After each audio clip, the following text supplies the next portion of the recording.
ज्योतिराव फुले, कबीरदास और महात्मा गौतम बुद्ध। वास्तव में अगर शिक्षा का अलख भारतवर्ष में किसी ने जगाया है तो वो हम ही कहेंगे फूले दंपत्ति अर्थात ज्योतिराव फुले और सावित्रीबाई फुले, जिन्होंने अपने समाज में भी संघर्ष करके और एक स्कूल की स्थापना की।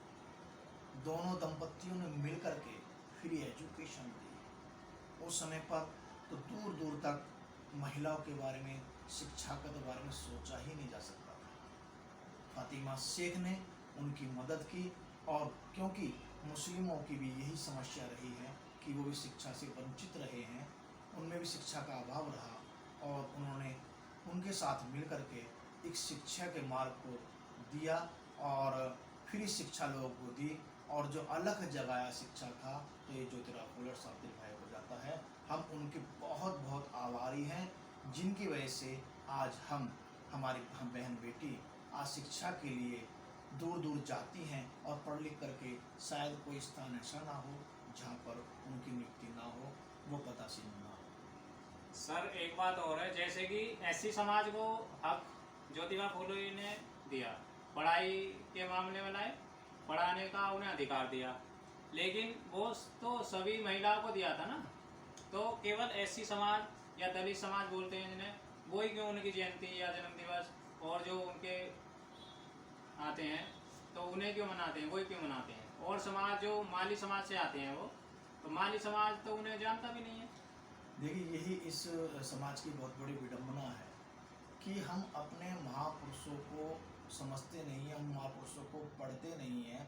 एक तरफ से हम कह सकते हैं शिक्षा का अभाव, ये सबसे महत्वपूर्ण बात है। अगर हम उन महापुरुषों की पुस्तकों को पढ़ें, उनको जानें, और उनके जो प्रोग्राम होते हैं उनको हम अटेंड करें, अपने घर परिवार, अपने बच्चों को वहाँ पर लेकर के जाएं, तो उनको ये पता लगेगा कि यार ये महिला, ये पुरुष इस हमारे समाज से थी और इन्होंने ये कार्य किया, तो उनके अंदर एक मोटिवेशन उत्पन्न होगा और शायद वो उस मार्ग को पकड़ लें और उनका विकास हो जाए।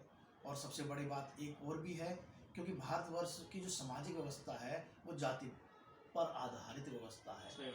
इसलिए भी एक कारण ये है कि जाति में बंटने के कारण और अज्ञानता के कारण, महापुरुषों का ज्ञान न होने के कारण भी इस प्रकार की बातें बनी रहती है समाज में।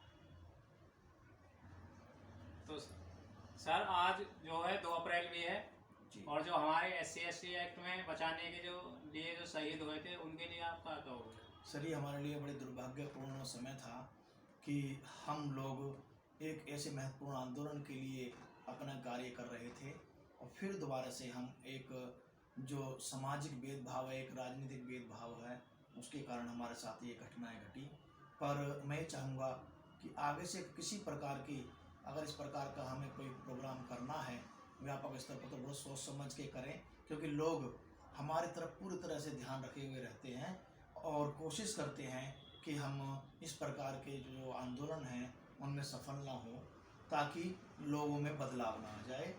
पर हमारा क्योंकि जो विरोध है वो किसी जाति धर्म से नहीं है, हमें अपना मार्ग को चुनना है, अपने मार्ग पे जाना है, हमें शिक्षित होना है और भारत को बौद्ध बनाना है, मेरा ये मानना है। तो साथियों, हमारे साथ से थे डॉक्टर गोविंद प्रसाद जी, और जाना आपने, देखिए महामना टीवी और शेयर करें, सब्सक्राइब करें।